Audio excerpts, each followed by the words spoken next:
Mi nombre es Carmen Esperanza Morales y hace 3 días viajé 1500 kilómetros desde Tijuana hasta Oaxaca de Juárez para asistir a la boda de mi hija Paloma. Empaqué mi mejor vestido azul marino, el que había guardado especialmente para esta ocasión.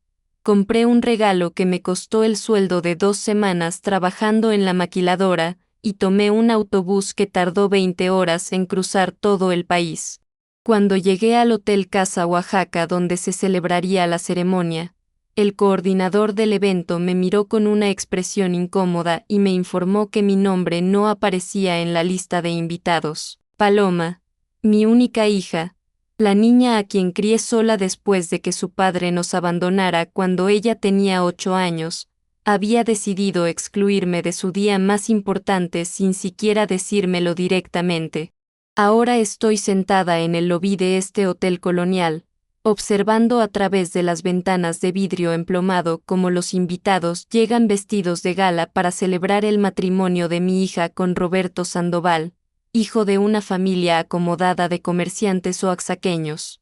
Puedo ver a Paloma desde aquí, radiante en su vestido de encaje blanco, rodeada de las hermanas de Roberto y de mi ex-suegra, doña Remedios, quien nunca me perdonó haber llevado a su hijo lejos de Guadalajara hace 30 años. Antes de contarles cómo llegamos a este momento doloroso, donde una madre es tratada como una extraña en el día más importante de su hija, dale like y suscríbete para escuchar cómo las decisiones que tomé para sobrevivir como madre soltera en la frontera se convirtieron en las razones por las cuales mi propia familia me considera una vergüenza. Crecí en San Luis Potosí en una familia de clase trabajadora donde mi padre, Esteban Morales, trabajaba como mecánico en el taller ferroviario y mi madre, Esperanza Ruiz, se dedicaba a coser uniformes escolares para complementar el ingreso familiar.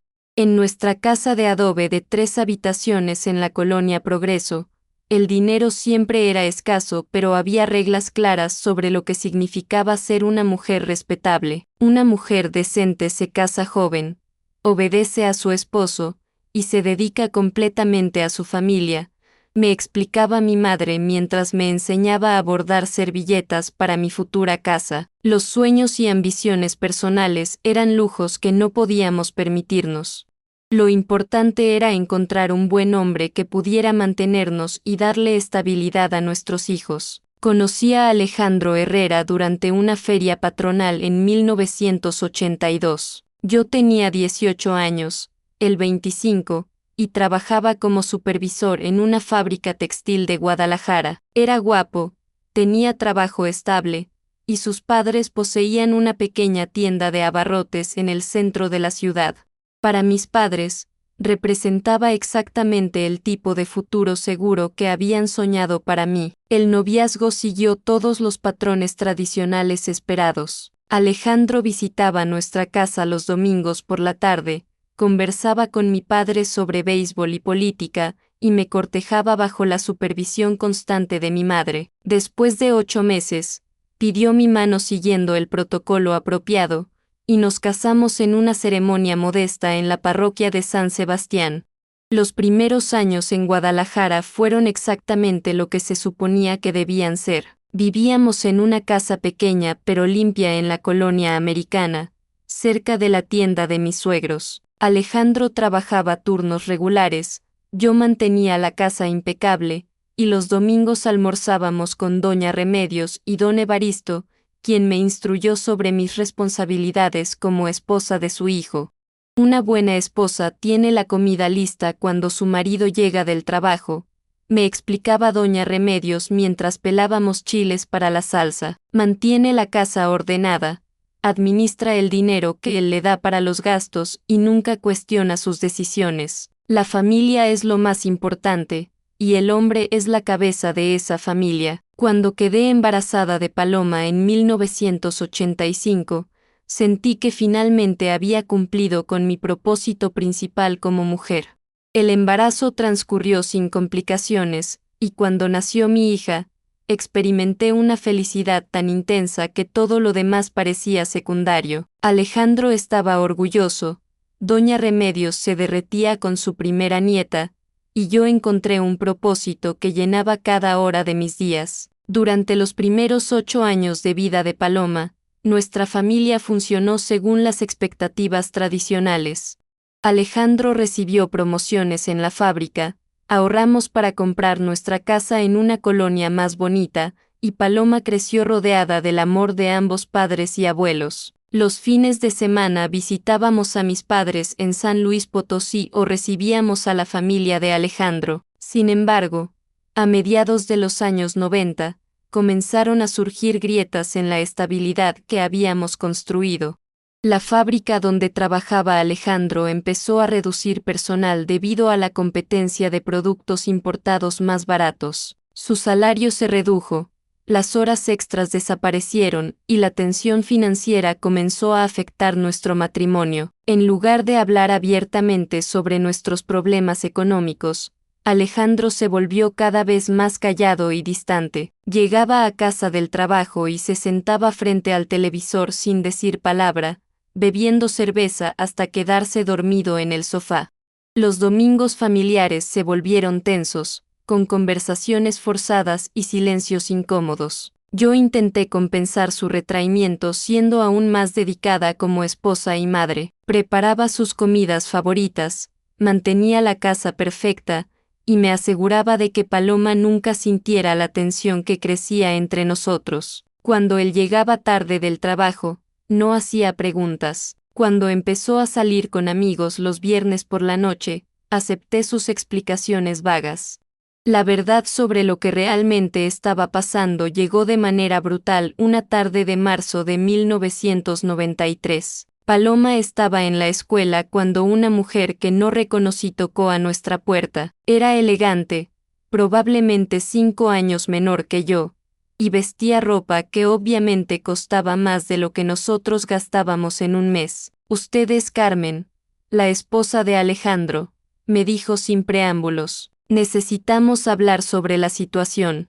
Lo que siguió fue la revelación de que mi esposo había estado involucrado con esta mujer, Silvia Ramírez, durante más de un año. No era simplemente una aventura casual, sino una relación seria que incluía planes de futuro que no me incluían a mí. Alejandro le había dicho que nuestro matrimonio era solo una formalidad que mantenía por Paloma, pero que se divorciaría pronto.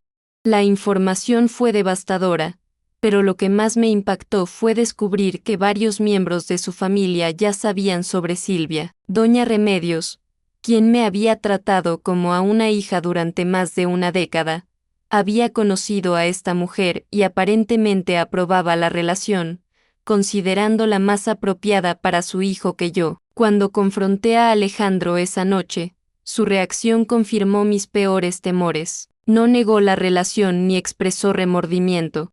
En cambio, me explicó con una calma que me heló la sangre que había estado esperando el momento apropiado para hablar conmigo sobre el divorcio. «Carmen, nuestro matrimonio terminó hace años», me dijo mientras empacaba una maleta. «Solo hemos estado fingiendo por Paloma, pero ella ya tiene 8 años y puede entender que a veces los padres necesitan vidas separadas. Silvia me comprende de maneras que tú nunca podrás».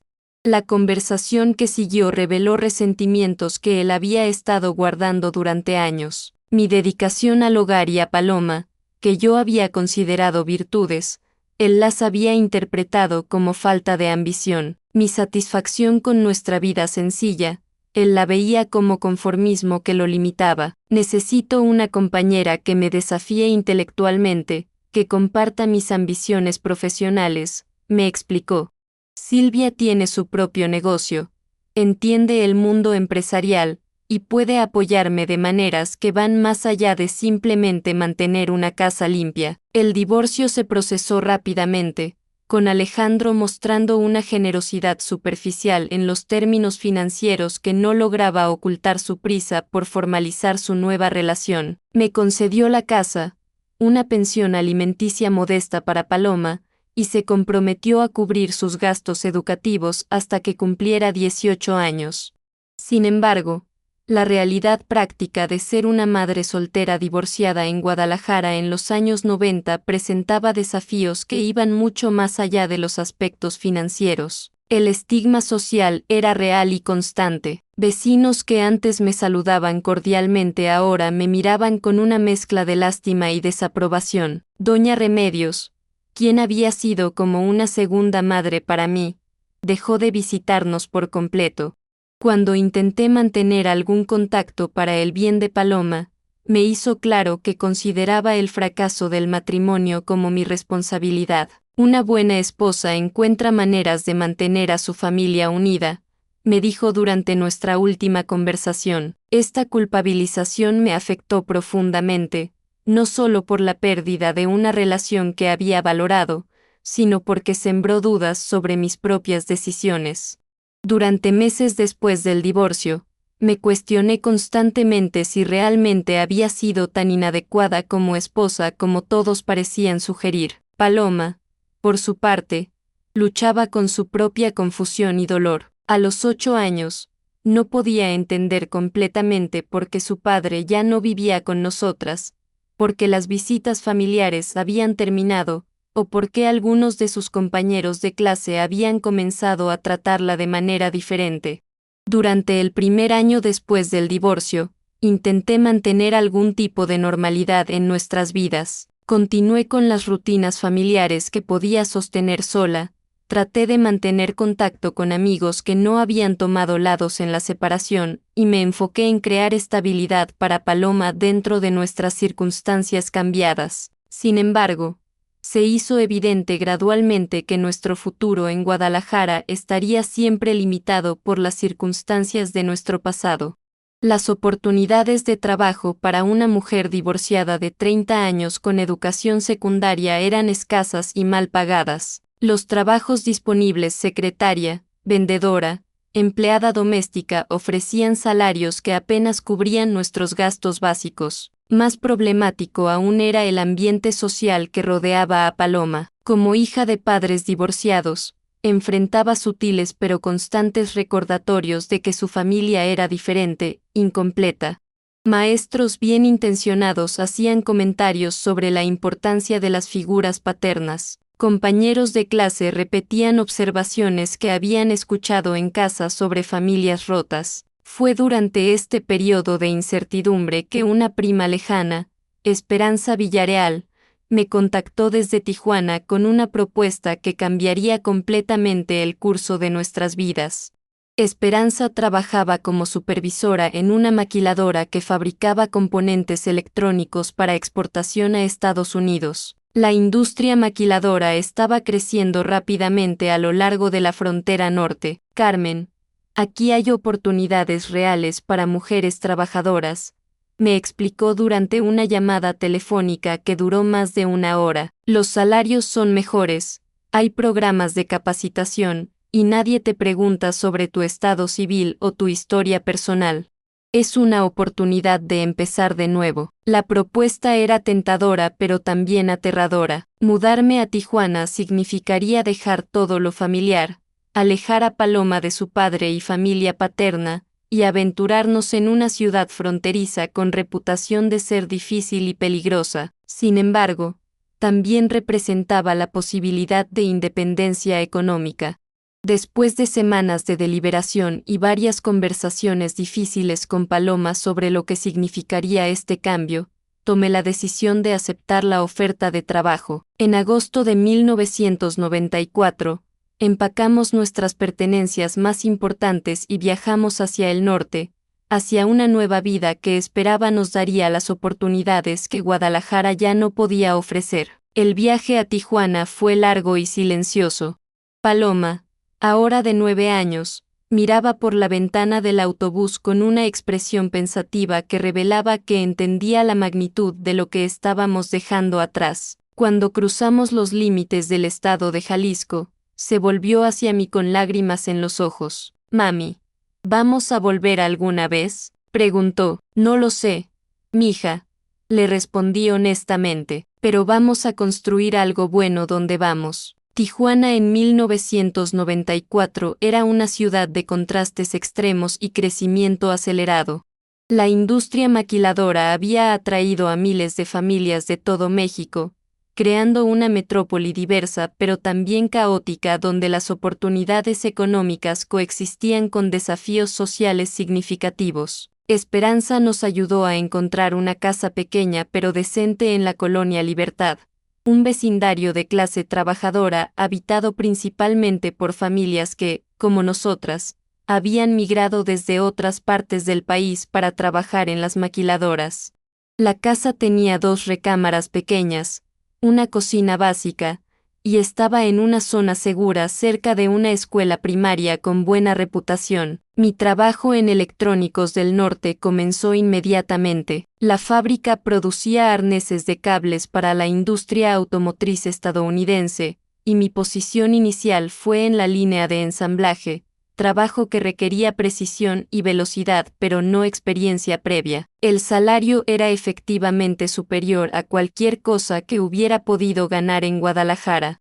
Las primeras semanas fueron agotadoras física y emocionalmente. Los turnos de 10 horas requerían estar de pie constantemente, realizando movimientos repetitivos que dejaban mis manos y espalda doloridas al final del día. El ambiente de trabajo era competitivo, con cuotas de producción estrictas y supervisores que no toleraban errores. Sin embargo, también descubrí aspectos del trabajo que no había anticipado.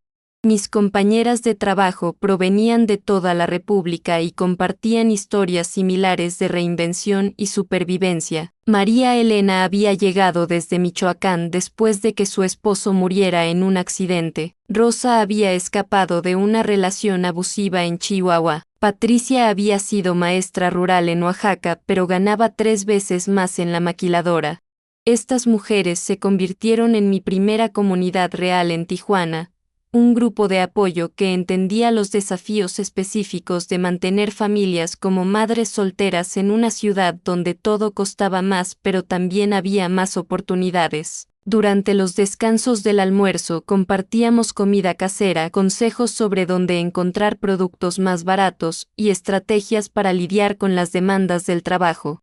Paloma se adaptó a su nueva escuela con la resistencia que a menudo muestran los niños, pero yo podía ver que la transición no era fácil para ella. Extrañaba a sus amigas de Guadalajara, preguntaba constantemente por su padre, y luchaba con el acento norteño que predominaba entre sus nuevos compañeros de clase. Durante nuestro segundo año en Tijuana, establecí una rutina que nos dio estabilidad a ambas. Mis turnos en la maquiladora comenzaban a las 6 de la mañana, lo que significaba levantarme a las 4:30 para preparar el desayuno de Paloma y asegurarme de que estuviera lista para la escuela antes de irme al trabajo. Los fines de semana los dedicaba completamente a Paloma y a las tareas domésticas que no podía manejar durante la semana. Sábados en el mercado de la colonia, comprando ingredientes para cocinar comidas que nos recordaran a casa.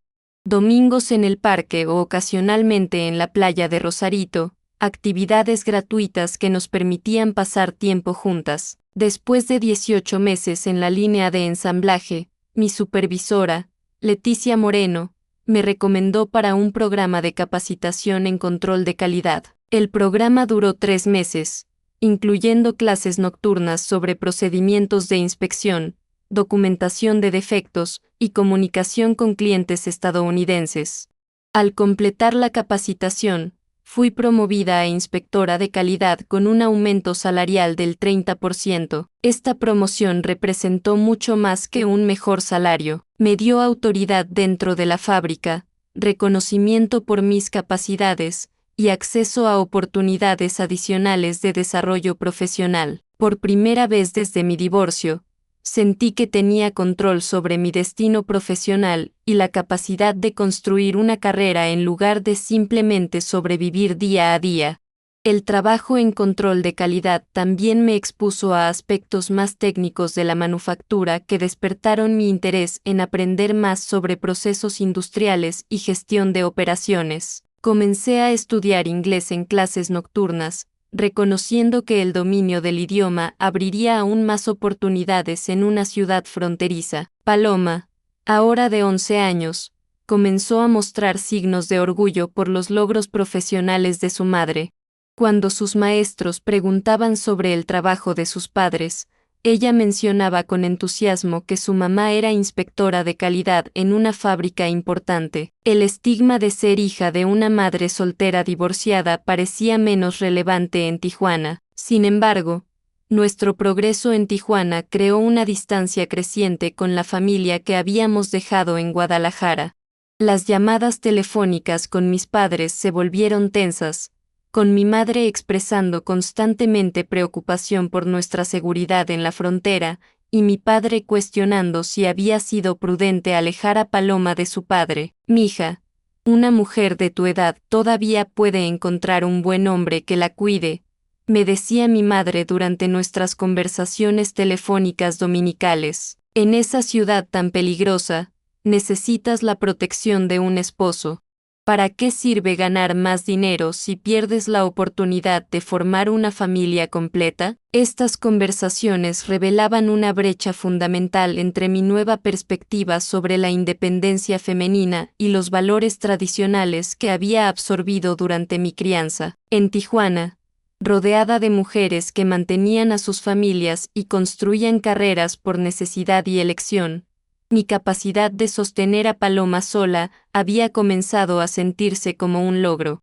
El contacto con Alejandro se volvió aún más esporádico, sus visitas prometidas nunca se materializaron, y sus llamadas telefónicas se espaciaron hasta convertirse en contactos ocasionales en días festivos. Cuando Paloma preguntaba cuándo vendría a visitarnos, yo ya no tenía respuestas convincentes que ofrecer. A los 3 años de vivir en Tijuana, había logrado ahorrar lo suficiente para el enganche de una casa pequeña en una colonia más establecida. La casa tenía 2 recámaras, un patio pequeño donde Paloma podía jugar, y estaba ubicada en una zona con mejor acceso a transporte público y servicios. La compra representó el primer activo importante que había adquirido por mi cuenta. Paloma, ahora de 12 años y entrando a la secundaria, había desarrollado una personalidad más confiada y ambiciosa que reflejaba nuestro nuevo entorno. Sus calificaciones eran excelentes, participaba en actividades extracurriculares, y había comenzado a hablar sobre sus planes para la preparatoria y la universidad con una seguridad que me emocionaba. Sin embargo, también notaba cambios en su actitud hacia nuestro pasado en Guadalajara. Cuando preguntaba sobre la familia de su padre o expresaba interés en visitarlos, sus respuestas se habían vuelto menos entusiastas. La falta de contacto consistente había creado una distancia emocional que me preocupaba por sus implicaciones a largo plazo. En 1997, recibí otra promoción, esta vez a supervisora de control de calidad para toda la planta. El nuevo puesto incluía responsabilidades de capacitación para nuevos empleados, coordinación con clientes estadounidenses y participación en decisiones operativas importantes. Mi salario había aumentado al triple de lo que ganaba cuando llegamos a Tijuana. Este éxito profesional, sin embargo, no eliminó la soledad personal que había sido una constante en mi vida desde el divorcio. A los 35 años, había construido una carrera satisfactoria y criado una hija exitosa, pero mi vida personal consistía principalmente en trabajo y responsabilidades familiares. Fue durante este periodo que conocí a Fernando Delgado, un ingeniero industrial de 42 años que trabajaba como consultor para varias maquiladoras en Tijuana. Fernando era divorciado, padre de 2 hijos adolescentes que vivían con su ex esposa en Monterrey, y compartía muchas de mis experiencias sobre la dificultad de balancear responsabilidades profesionales con la crianza. Nuestro conocimiento inicial fue estrictamente profesional. Fernando había sido contratado para evaluar y mejorar los procesos de control de calidad en nuestra planta, y trabajamos juntos durante varios meses en proyectos que requerían comunicación regular y coordinación detallada. Su enfoque meticuloso y respeto por mi experiencia crearon una colaboración cómoda. Fernando, a diferencia de muchos hombres que había conocido, parecía genuinamente interesado en mi perspectiva profesional y respetaba mi posición como madre soltera trabajadora. No expresaba lástima por mi situación ni sugería que necesitaba ser rescatada. En cambio, mostraba admiración por lo que había logrado y curiosidad sobre mis planes futuros. Después de 6 meses de trabajar juntos, Fernando me invitó a cenar en un restaurante cerca de la planta. La invitación fue directa pero respetuosa, sin presiones ni expectativas implícitas más allá de una comida agradable entre colegas que se habían vuelto amigos. Acepté, tanto por el respeto que había desarrollado por él como por la curiosidad sobre la posibilidad de compañía adulta. La cena fue reveladora en formas que no había anticipado. Fernando compartió su propia historia de divorcio, las dificultades de mantener relaciones con sus hijos desde la distancia, y sus reflexiones sobre el balance entre ambiciones profesionales y vida personal.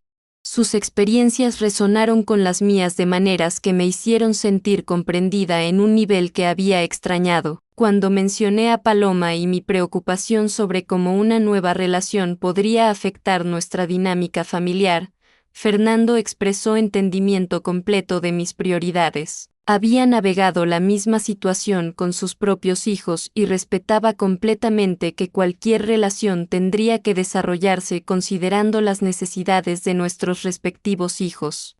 Durante los siguientes meses, Fernando y yo desarrollamos una relación romántica cuidadosa y deliberada. Las citas ocurrían principalmente cuando Paloma estaba en la escuela o actividades extracurriculares, y cuando pasaba tiempo en nuestra casa, lo hacía como amigo de la familia antes que como mi pareja romántica. Paloma, ahora de 14 años, recibió la presencia de Fernando con curiosidad cautelosa.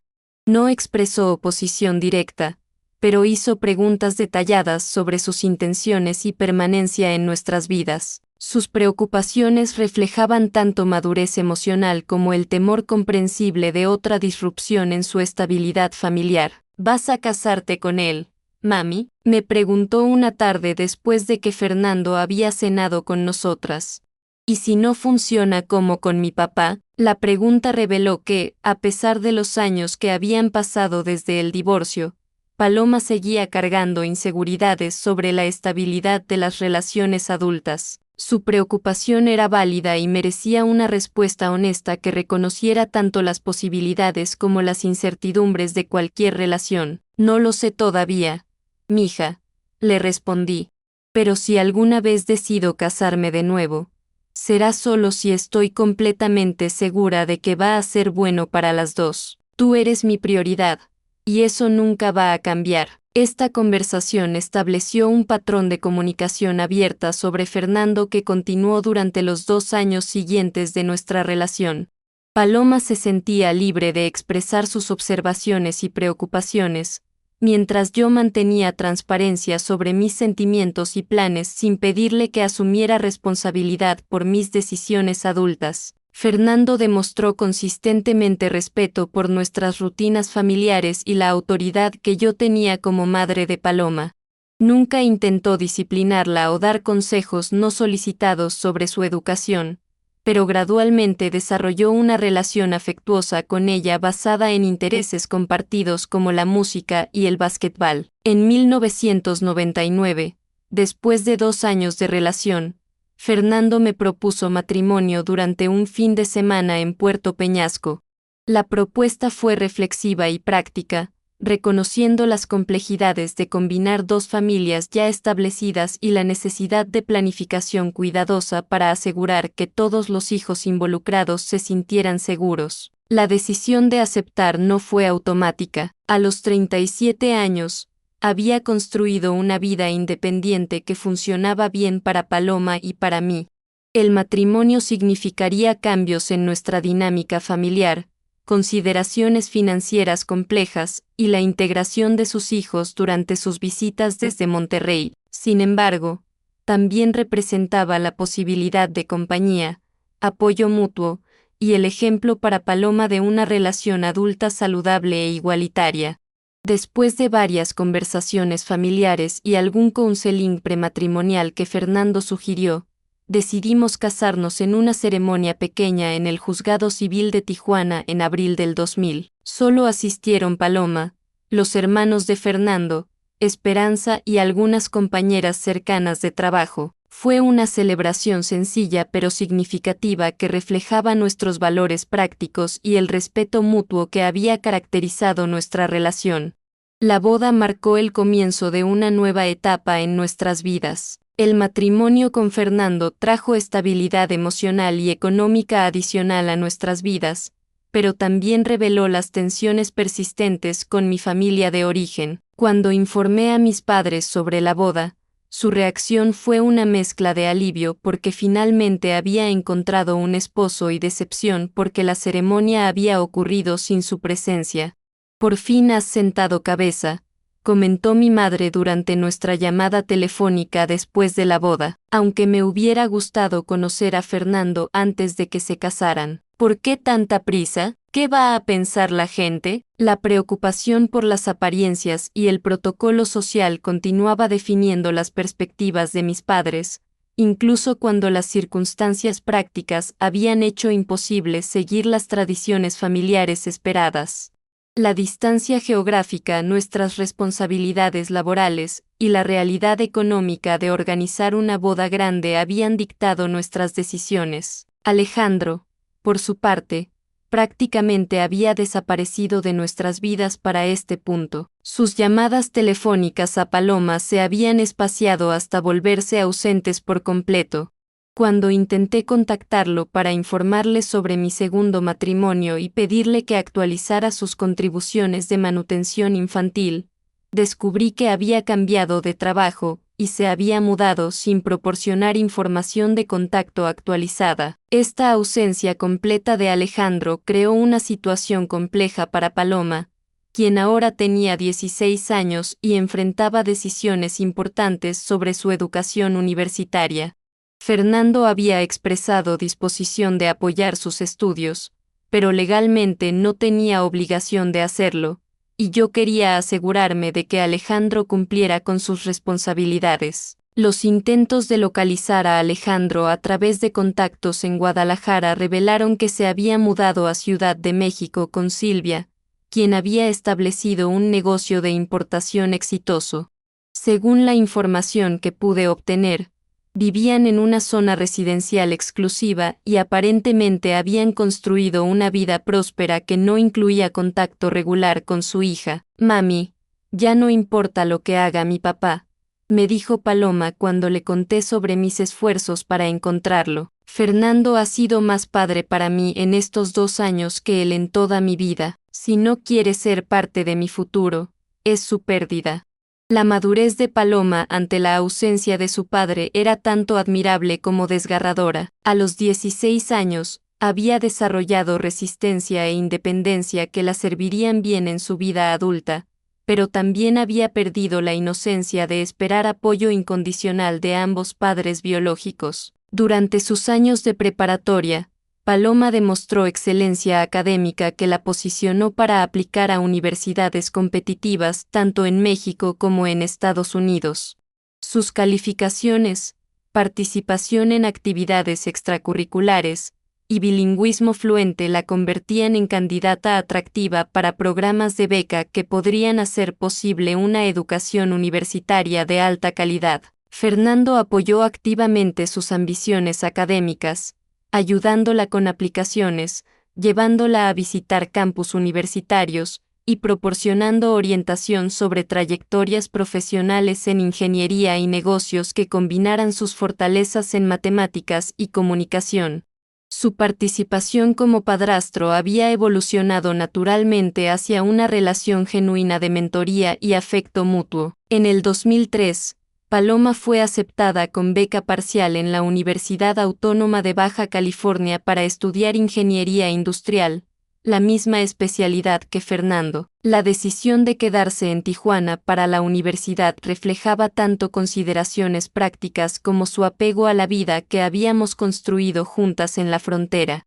Durante sus años universitarios, Paloma prosperó académicamente y socialmente, desarrollando amistades con compañeros de diversos orígenes y participando en organizaciones estudiantiles que expandieron sus perspectivas sobre negocios y liderazgo. Su confianza y ambición reflejaban la independencia que había desarrollado creciendo con una madre trabajadora soltera y un padrastro comprensivo.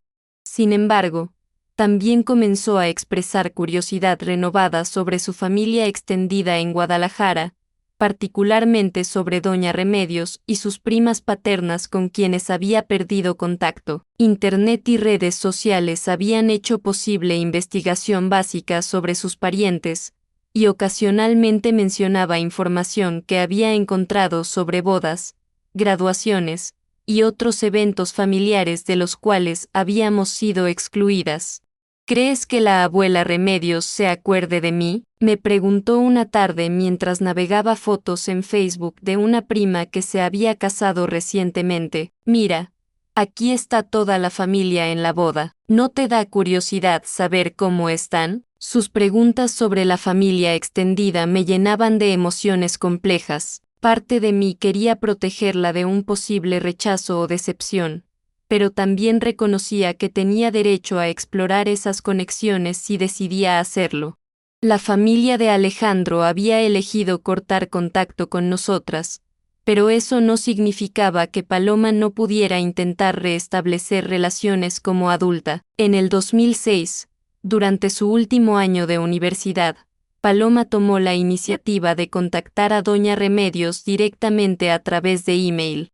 La respuesta fue cálida pero cautelosa, expresando felicidad por escuchar de ella, pero evitando discusión detallada sobre los años de separación o las circunstancias que habían llevado a la pérdida de contacto. Esta reconexión inicial llevó a emails ocasionales y eventualmente una llamada telefónica donde doña Remedios actualizó a Paloma sobre noticias familiares y expresó interés en sus logros académicos y planes después de la graduación.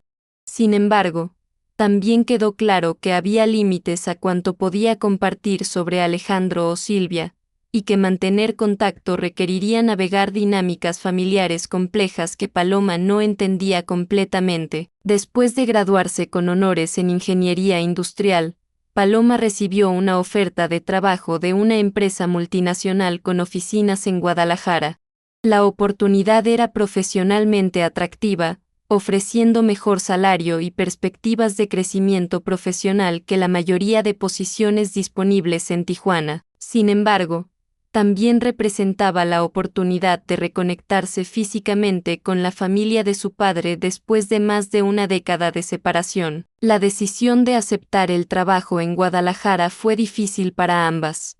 Como madre, estaba orgullosa de sus logros y quería apoyar sus aspiraciones profesionales, pero también me preocupaba cómo la reconexión con la familia de su padre podría afectarla emocionalmente. Habíamos construido una vida fuerte e independiente en Tijuana, y mudarse a Guadalajara se sentía como regresar a dinámicas que habían sido dolorosas para ambas.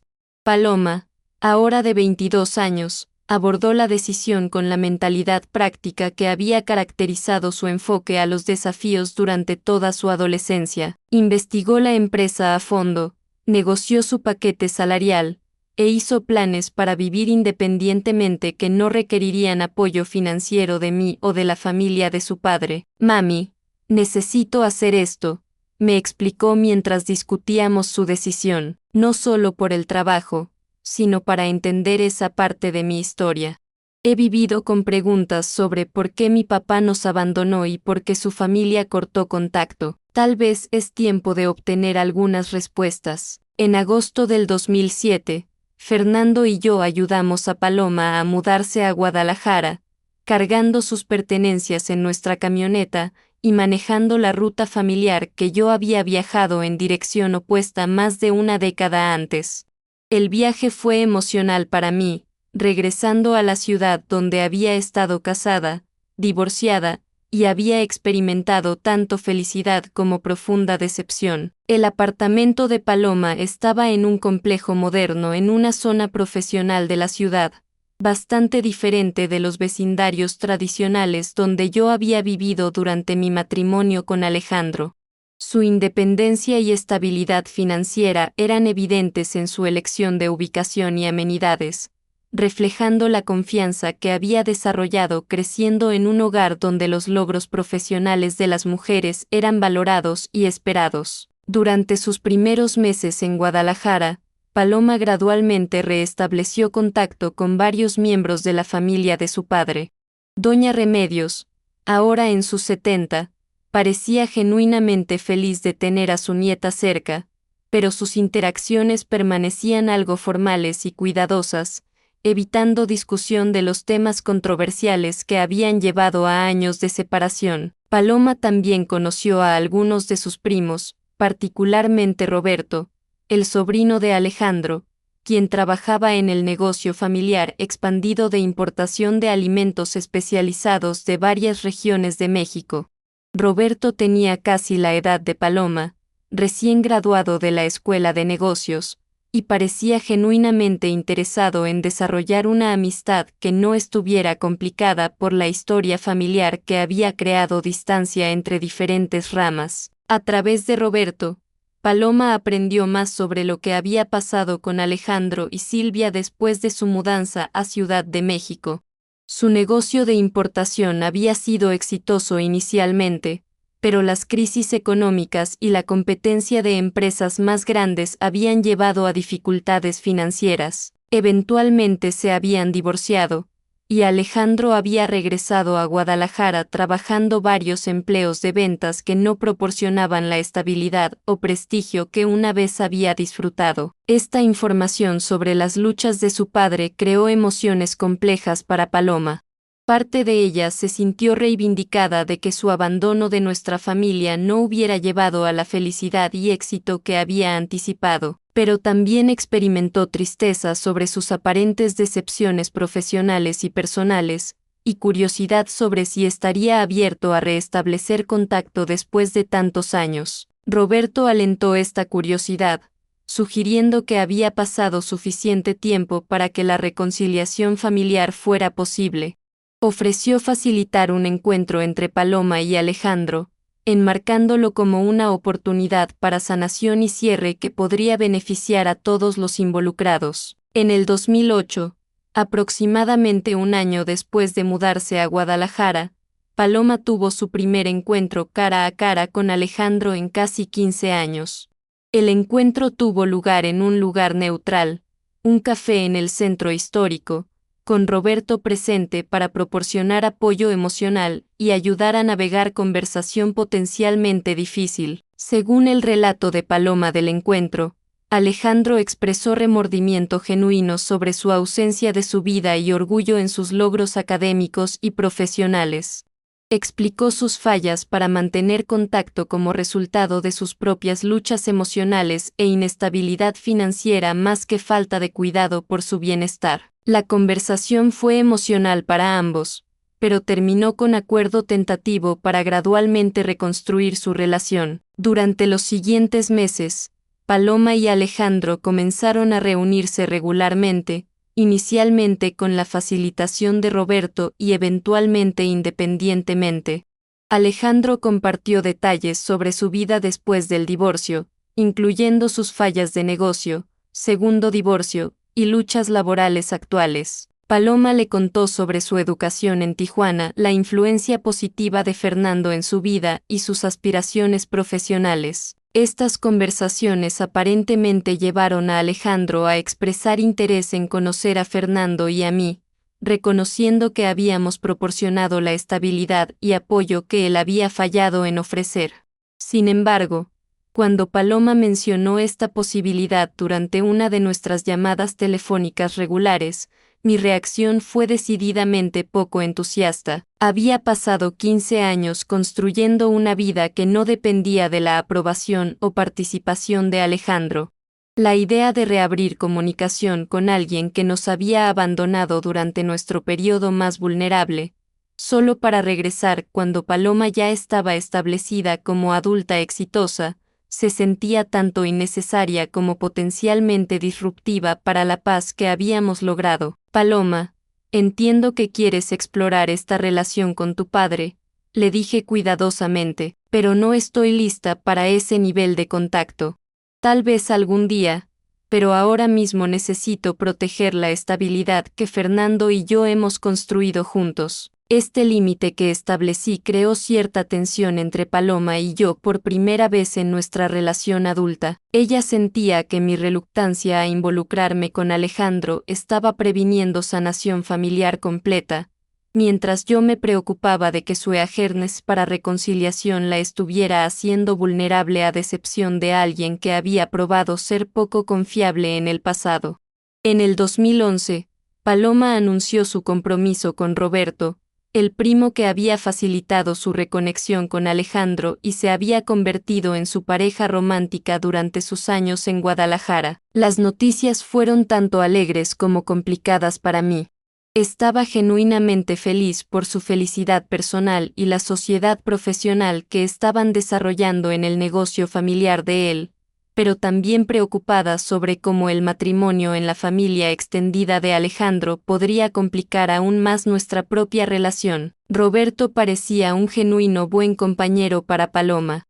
Era respetuoso, trabajador, y apoyaba sus ambiciones profesionales de maneras que sugerían que su matrimonio sería una sociedad de iguales más que un arreglo tradicional donde sus aspiraciones profesionales podrían ser secundarias. Sin embargo, sus conexiones familiares también significaban que cualquier futura reunión familiar incluiría personas que habían participado en excluirme de sus vidas durante mi periodo más difícil. El proceso de planificación de la boda destacó estas complicaciones.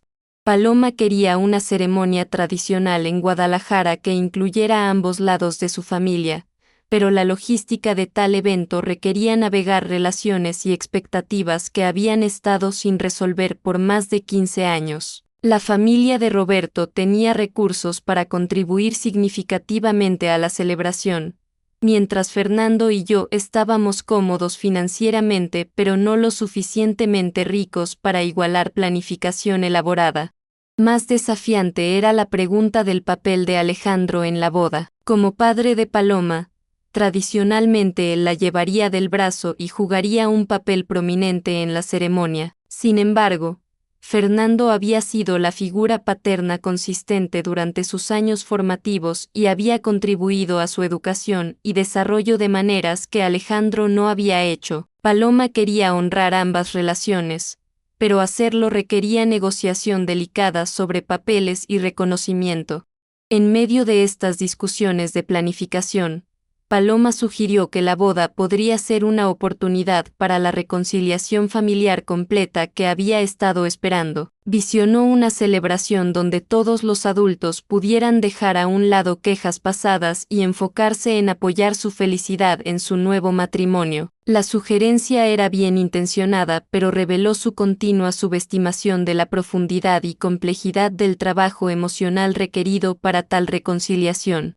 Durante una conversación telefónica particularmente difícil sobre planificación de boda, nuestras tensiones acumuladas sobre dinámicas familiares finalmente surgieron explícitamente. Paloma me acusó de no estar dispuesta a perdonar y seguir adelante, mientras yo traté de explicar que el perdón no necesariamente requería ponerme de nuevo en relaciones que habían sido dañinas y rechazantes. Mami, han pasado casi 20 años, dijo, su voz cargando frustración que había estado construyéndose por meses. En algún punto tienes que dejar ir la ira y pensar en lo que es mejor para el futuro de nuestra familia. Quiero que mis hijos conozcan a todos sus abuelos e historia familiar, no solo la versión que apoya tus resentimientos. Sus palabras dolieron porque contenían algo de verdad junto con malentendido significativo. Había trabajado duro para ir más allá de la ira sobre mi divorcio y el abandono de Alejandro, pero esa sanación emocional no se traducía automáticamente en disposición para restablecer relaciones con personas que me habían tratado mal. Protección de mi propio bienestar no era lo mismo que cargar resentimiento, aunque desde la perspectiva de Paloma, el resultado práctico era similar. Nuestro argumento terminó sin resolución, con ambas sintiéndonos malentendidas y heridas por la perspectiva de la otra. Por primera vez en nuestra relación adulta, Habíamos llegado a un impasse sobre algo fundamental que no podía ser fácilmente comprometido o negociado. En las semanas siguientes a nuestro argumento, Paloma y yo mantuvimos nuestra comunicación regular, pero había una nueva tensión debajo de nuestras conversaciones. Ella continuó con la planificación de la boda mientras cuidadosamente evitaba detalles que podrían disparar conflicto renovado sobre participación familiar. Yo apoyé sus decisiones cuando fue posible, pero mantuve mi posición sobre no asistir a eventos donde se esperara que interactuara extensamente con Alejandro o su familia. En el 2012, aproximadamente 6 meses antes de la boda, Paloma tomó una decisión que me devastó más que cualquier conflicto previo que habíamos experimentado. Me informó durante una llamada telefónica breve y formal que había decidido que la boda sería un asunto más íntimo, limitado a la familia inmediata de Roberto y unos pocos amigos cercanos de sus círculos profesionales y sociales en Guadalajara. La explicación fue presentada como una decisión práctica sobre presupuesto y logística, pero el mensaje real era claro: en lugar de continuar navegando las dinámicas familiares complejas que mi presencia crearía, había elegido excluirme completamente de su celebración de boda. Fernando y yo no seríamos invitados a presenciar el matrimonio de nuestra hija. Paloma, ¿realmente me estás eligiendo excluir de tu boda porque no pretenderé que todo está bien con tu padre y su familia?, pregunté, tratando de mantener mi voz estable a pesar del shock y dolor que estaba experimentando. No se trata de castigo, mami, respondió, su tono sugiriendo que esta decisión había sido cuidadosamente considerada más que hecha en reacción emocional. Se trata de evitar conflicto en un día que debería ser sobre celebración. Tal vez después de la boda, cuando todos hayan tenido tiempo para procesar todo, podamos trabajar hacia mejores relaciones familiares. La conversación terminó con expresiones formales de amor y esperanza para reconciliación futura, pero el daño había sido hecho. Mi hija, la persona por quien había sacrificado todo y reconstruido mi vida entera, había decidido que mi presencia en su boda sería más problemática que mi ausencia. En los días siguientes a esta conversación, experimenté dolor más profundo que cualquier cosa desde mi divorcio de Alejandro. La pérdida no era solo sobre perder un evento singular, significativo aunque fuera. Representaba el reconocimiento de que a pesar de todos mis esfuerzos para proporcionar estabilidad, educación y oportunidades para Paloma, ella últimamente valoraba relaciones con la familia de su padre más que lealtad a la madre que la había criado. Fernando proporcionó apoyo enorme durante este período, escuchando pacientemente mientras procesaba mis emociones y ayudándome a entender que la decisión de Paloma, aunque dolorosa, reflejaba sus propias necesidades complejas más que un rechazo de todo lo que habíamos compartido. Me recordó que ella estaba navegando lealtades y relaciones que yo había elegido evitar, y que sus soluciones podrían ser diferentes de las mías sin estar equivocadas. Aún así, la exclusión de su boda se sintió como una traición que desafió mi entendimiento de nuestra relación y mi papel como su madre. ¿Había sido ingenua al creer que nuestro vínculo era lo suficientemente fuerte para capear complicaciones familiares? ¿Había sido mi rechazo a reconciliarme con Alejandro egoísta más que protector? Estas preguntas me atormentaron durante los meses previos a su boda. El día de la boda de Paloma, Fernando y yo manejamos a Rosarito y pasamos la tarde en la playa, tratando de crear rituales alternativos que podrían ayudar a procesar la significancia de lo que estaba pasando sin nuestra participación. Brindamos por la felicidad de nuestra hija desde la distancia, enviamos nuestras bendiciones a través de las millas, y tratamos de confiar en que esta exclusión era temporal más que daño permanente a nuestra relación. 3 días después de la boda, Paloma llamó con fotos y detalles sobre la celebración. Su voz era feliz, pero también cargaba una nota de tristeza que sugería que había extrañado nuestra presencia a pesar de su decisión de excluirnos. La conversación fue cuidadosa y restringida, con ambas evitando discusión directa de cómo se sintió celebrar este hito por separado. En los meses siguientes a su boda, Paloma y yo gradualmente reestablecimos comunicación regular, aunque nuestra relación había cambiado fundamentalmente. Ahora había una historia de exclusión y dolor que afectaba la confianza y apertura que previamente había caracterizado nuestras interacciones. Ella compartió noticias sobre su vida matrimonial y desarrollos profesionales, mientras yo proporcioné actualizaciones sobre Fernando y mi trabajo, pero ambas evitamos temas que podrían reabrir discusiones dolorosas. En el 2014, Paloma anunció su embarazo, noticias que me llenaron de emoción y esperanza para cercanía renovada a través de mi papel como abuela. Sin embargo, incluso este desarrollo alegre fue complicado por las dinámicas familiares continuas que habían creado distancia entre nosotras. Su embarazo significaba mayor involucramiento con la familia extendida de Roberto, incluyendo Doña Remedios, quien sería bisabuela, y Alejandro, quien sería abuelo. Mi nieta, Sofía Elena Sandoval Herrera, nació el 15 de marzo del 2015, pesando 3 kilogramos y aparentemente saludable y perfecta en cada manera. Cuando finalmente sexta fotos 2 días después de su nacimiento, sentí amor abrumador por esta personita que representaba el futuro de nuestra familia, combinado con tristeza sobre las circunstancias que habían prevenido que estuviera presente para momento tan importante. Las semanas siguiendo el nacimiento de Sofía estuvieron llenas de emociones complicadas mientras navegué mi deseo de estar involucrada en su vida mientras respetaba los límites que Paloma había establecido. Envié regalos, ofrecí apoyo práctico, y expresé a Gernes para visitar cuando fuera conveniente, pero evité presionar por arreglos específicos que podrían crear conflicto durante lo que debería ser un periodo pacífico de ajuste a la maternidad. Gradualmente, Paloma comenzó a incluirme en decisiones sobre el cuidado de Sofía, compartiendo fotos diarias y actualizaciones, y eventualmente invitándome a Fernando y a mí para visitas extendidas donde pudiéramos vincularnos con nuestra nieta y apoyar a Paloma durante su transición a la maternidad. Durante una reunión familiar para el bautizo de Sofía en el 2015, me encontré en la misma habitación con Doña Remedios por primera vez en más de 20 años.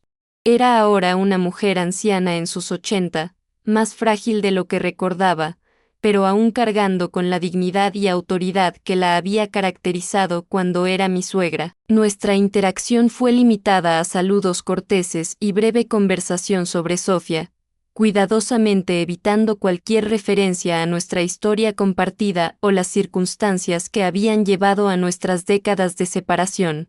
Sin embargo, su presencia sirvió como recordatorio poderoso de cuánto tiempo había pasado y cuántos hitos habíamos experimentado por separado. Más difícil fue un encuentro inesperado con Alejandro mismo durante una de estas visitas. Apareció en la casa de Roberto durante una cena familiar, aparentemente habiendo sido invitado por Paloma sin advertencia previa para mí. El encuentro fue shocking para ambos. Habían pasado más de 20 años desde nuestro divorcio, y verlo cara a cara después de tanto tiempo desenterró emociones que pensé había enterrado completamente. Alejandro había envejecido visiblemente. A los 64 años, su cabello estaba completamente gris, tenía arrugas profundas alrededor de los ojos, y su postura mostraba el peso de las decepciones profesionales que Paloma me había descrito.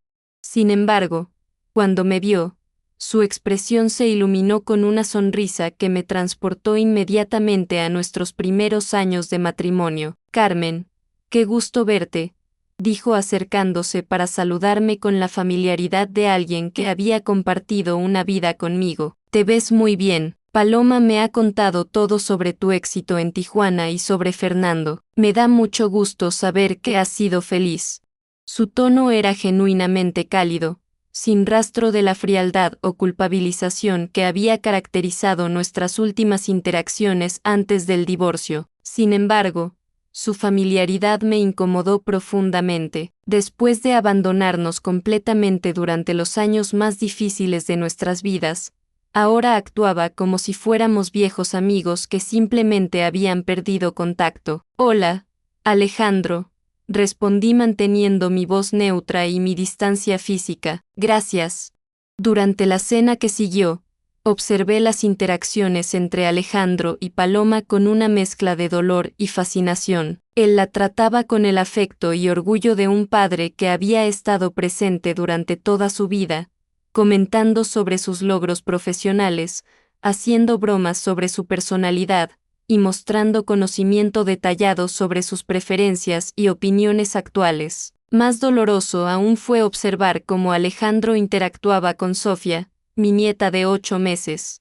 La cargaba con la comodidad de un abuelo experimentado, le hablaba en el tono cariñoso que recordaba haber usado con Paloma cuando era bebé, y claramente había desarrollado una relación significativa con ella durante los meses desde su nacimiento. Esta observación me hizo enfrentar una realidad que había estado evitando, mientras yo había pasado los últimos años luchando para mantener contacto con Paloma y establecer una relación con Sofía a pesar de las tensiones familiares. Alejandro había sido integrado naturalmente en la vida diaria de su hija y nieta sin tener que navegar las complejidades emocionales que caracterizaban mis propias visitas. En el 2018, Paloma anunció que ella y Roberto estaban planeando una gran celebración para su 5º aniversario de bodas.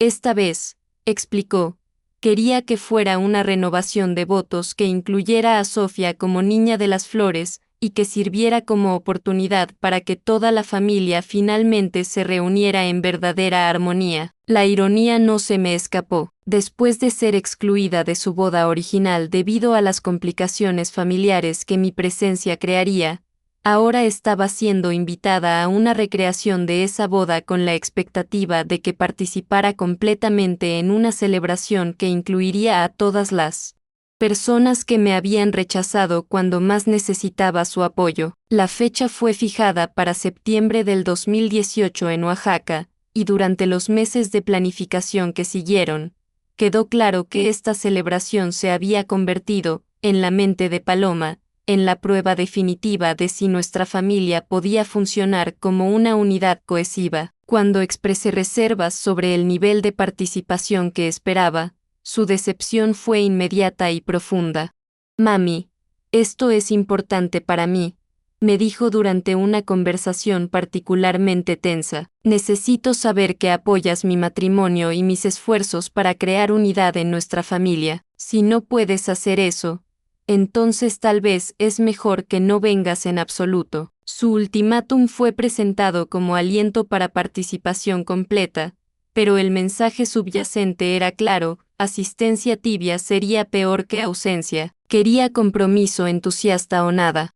3 semanas antes de la celebración programada, tomé una decisión que sorprendió incluso a Fernando. Llamé a Paloma e informé que asistiría a la renovación de votos, pero necesitaba aclarar mis límites sobre participación para hacer la experiencia manejable para todos. Estaré ahí para ti y Sofía, le dije. Celebraré tu matrimonio, participaré en fotografías que quieras crear, y me comportaré con civismo apropiado hacia todos los invitados.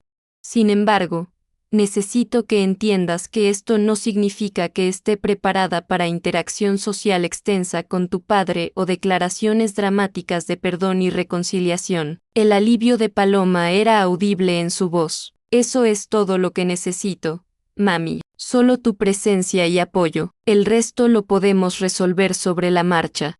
Y así llegamos al día de hoy, sentada en este lobby de hotel en Oaxaca, habiendo viajado 1500 kilómetros para descubrir que, una vez más, mi nombre no aparece en la lista de invitados. Pero esta vez es diferente. Esta vez entiendo que mi valor no depende de la aprobación de otros, que el amor de una madre persiste incluso cuando es malentendido o rechazado, y que a veces la mayor victoria es simplemente haber tenido el coraje de intentar construir algo mejor. Paloma puede haber elegido excluirme de su día más importante, pero eso no puede borrar los años de amor, sacrificio y dedicación que construyeron la foundation sobre la cual ella construyó su éxito. La historia no termina con la reconciliación perfecta que las películas nos enseñan a esperar. Termina con la comprensión de que a veces el amor significa aceptar los límites de lo que es posible mientras se continúa eligiendo estar presente para los momentos que sí podemos compartir. Mientras observo a través de estas ventanas coloniales a mi hija radiante en su vestido blanco, rodeada de la familia que eligió sobre mí, siento una mezcla compleja de dolor y orgullo. Dolor por la exclusión, por los años de tensión que nunca pudimos resolver completamente, por la realización de que nuestro vínculo no fue lo suficientemente fuerte para superar las lealtades divididas que ella enfrentaba, pero también orgullo. Orgullo porque a pesar de todo, crié a una mujer exitosa, inteligente y capaz de tomar sus propias decisiones, aunque esas decisiones me hieran. Orgullo porque demostré que una mujer sola puede no solo sobrevivir sino prosperar, construir una carrera, encontrar el amor nuevamente y crear estabilidad para su familia. El coordinador del evento se acerca nuevamente, esta vez con una expresión más comprensiva. Me informa que ha llamado a Paloma y que ella quiere hablar conmigo. Por un momento, mi corazón se acelera con la esperanza de que haya cambiado de opinión, de que reconozca el error de excluir a la madre que sacrificó todo por ella, pero cuando llega al lobby, su expresión es una mezcla de determinación y tristeza que reconozco inmediatamente. Es la misma expresión que tenía cuando era adolescente y había tomado una decisión difícil de la cual no se retractaría. Mami, me dice, sentándose en el sofá junto a mí, siento mucho que hayas venido hasta acá. Pensé que habías entendido cuando hablamos la última vez que esta celebración sería solo para familia inmediata. ¿Y yo no soy familia inmediata?, pregunto, aunque ya conozco la respuesta. Claro que sí, pero también sabía que estar aquí con toda la familia de Roberto, con mi papá y doña Remedios, sería incómodo para ti. Pensé que lo entenderías. Lo que entiendo, le digo manteniendo mi voz calmada, es que una vez más has elegido evitar la incomodidad de otros sobre incluir a tu madre. Lo que entiendo es que después de 30 años de ser la única que estuvo aquí consistentemente, sigo siendo vista como el problema a resolver más que como la familia que merece estar presente. Paloma baja la mirada, y por un momento veo a la niña de 8 años que lloraba cuando su padre se fue, pero cuando vuelve a mirarme, es la mujer adulta que ha aprendido a navegar un mundo donde las relaciones son complicadas y las lealtades están divididas. No se trata de merecer, mami. Se trata de realidades prácticas. Hoy es mi día, el día de Roberto, y queremos que sea perfecto. No queremos tensión o drama o tener que manejar las dinámicas entre tú y mi papá. Y ahí está, la verdad finalmente expresada sin eufemismos. Soy vista como una fuente de tensión y drama, mientras que Alejandro, quien nos abandonó durante los años más cruciales, es simplemente papá cuya presencia es natural y esperada. Me levanto del sofá, ajusto mi bolsa sobre el hombro, y miro a mi hija por lo que se será la última vez en mucho tiempo. Tienes razón, Paloma, hoy es tu día, y has tomado tu decisión sobre quién merece estar aquí para celebrarlo contigo. Camino hacia la puerta del hotel, consciente de que Paloma me está siguiendo, probablemente luchando con emociones contradictorias. Pero no me detengo. He llegado al límite de cuánto rechazo puedo aceptar en nombre del amor maternal. Mami, espera, me grita cuando llego a la calle. No quiero que las cosas terminen así. Me volteo una última vez. Las cosas no terminan aquí, mija, pero mi disposición a ser tratada como ciudadana de segunda clase en la vida de mi propia hija sí termina aquí. Cuando estés lista para una relación que no requiera que yo desaparezca para que otros se sientan cómodos, sabes dónde encontrarme. Mientras camino por las calles empedradas de Oaxaca hacia la terminal de autobuses, siento una mezcla extraña de devastación y liberación. Devastación por la pérdida final de la relación que había sido el centro de mi mundo durante tantos años. Liberación por finalmente haber puesto límites claros sobre cuánto maltrato estaba dispuesta a aceptar. El viaje de regreso a Tijuana es largo y silencioso, 20 horas para procesar 30 años de decisiones, sacrificios, y la dolorosa comprensión de que a veces el amor no es suficiente para superar las divisiones que otros crean, pero también es tiempo para reconocer lo que sí logré. Tomé a una niña de 8 años y, contra todas las probabilidades y expectativas sociales, la crié para ser una mujer educada, exitosa y capaz de tomar sus propias decisiones. La llevé desde la pobreza y el estigma social en Guadalajara hasta la independencia financiera y el respeto profesional. Le di las herramientas para construir la vida que quería, incluso si esa vida no me incluye de la manera que esperaba. Construí mi propia carrera exitosa en una industria dominada por hombres.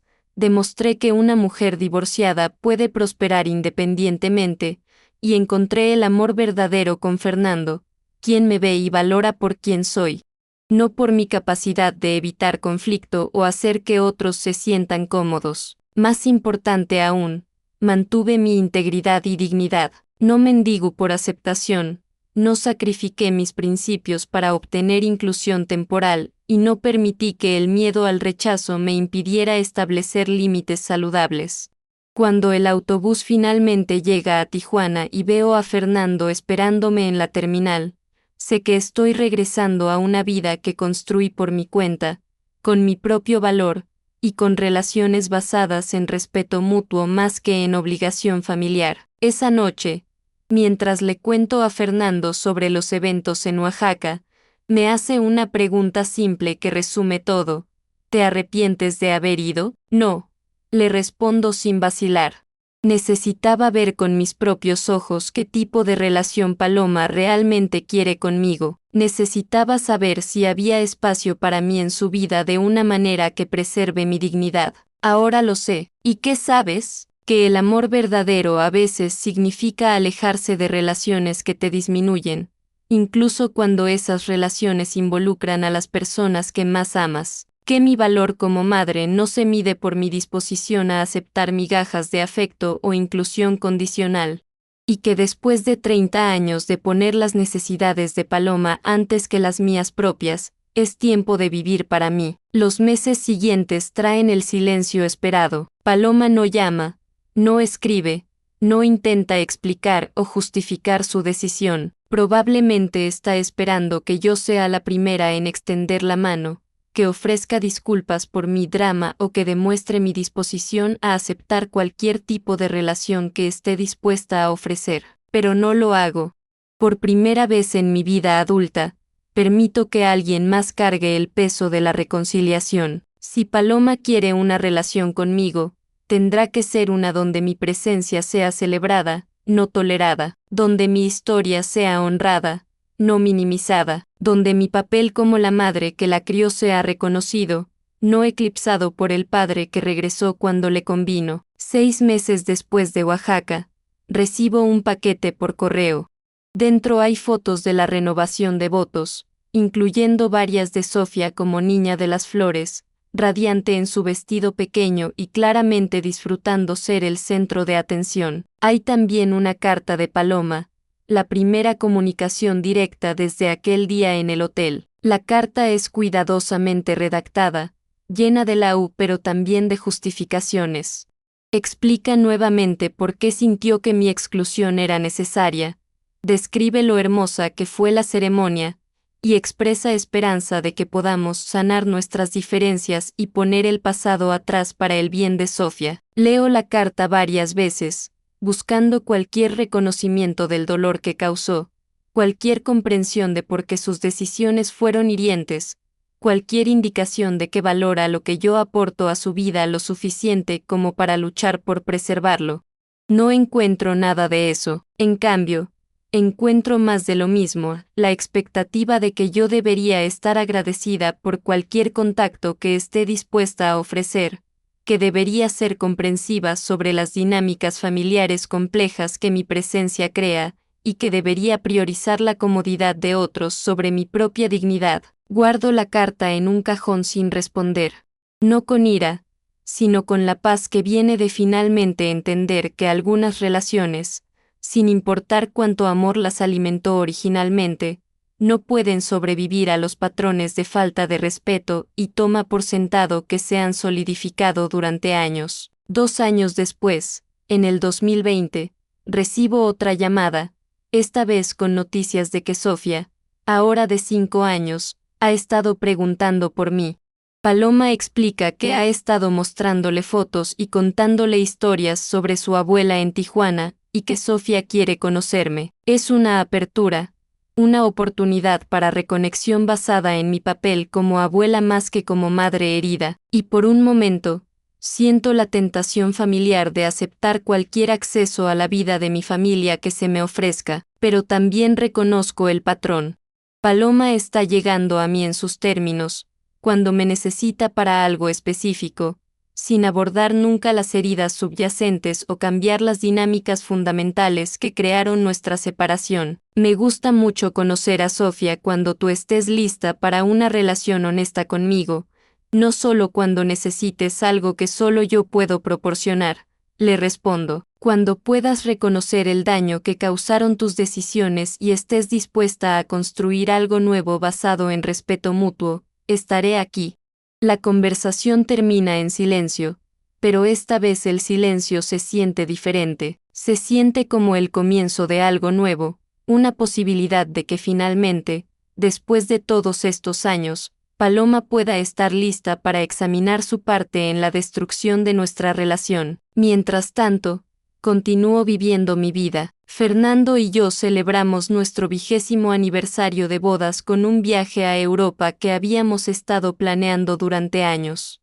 Me jubilo de la maquiladora con una pensión completa y respeto genuino de mis colegas por las contribuciones que hice durante mis décadas allí. Comienzo un pequeño negocio de consultoría ayudando a otras mujeres a navegar carreras en manufactura, usando mi experiencia para abrir puertas que una vez estuvieron cerradas para mí. Encuentro propósito en empoderar a la próxima generación de mujeres trabajadoras, enseñándoles que pueden construir independencia y dignidad sin sacrificar su feminidad o valores familiares. En mis momentos más silenciosos, a menudo pienso en Sofía y me pregunto qué tipo de mujer se convertirá.